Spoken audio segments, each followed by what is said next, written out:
I just got done doing an evaluation with the homeowner, and now I'm going to price out a system.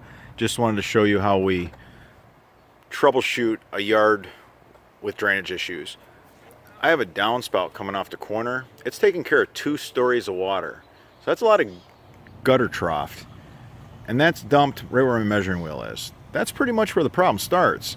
Now the water does run downhill, but we have all this water coming off of this elevated patio. So you can see how tore up this is and how muddy it is just from the family pet. So what we're going to do is we're going to do a French drain main pipe here.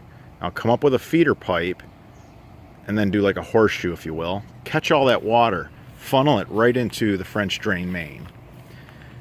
Then we run into a damming effect due to a landscape treatment. We have water just ponding here. That's okay. I mean, somebody that didn't have a background in drainage, did some landscape work. It's not a big deal. We're just going to take our French drain system.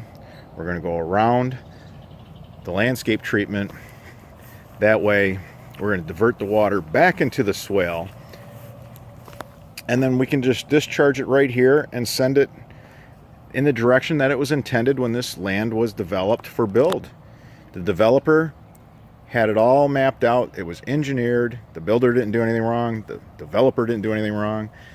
Just when we put landscape treatments in our backyard and we build these big, beautiful structures that carry a lot of water off the top, then at the base it ends up pretty saturated. We just need some French drain pipe. It's not that big a deal. For a French drain system, dry well, sump pump line, curtain French drain, perimeter French drain, give us a call.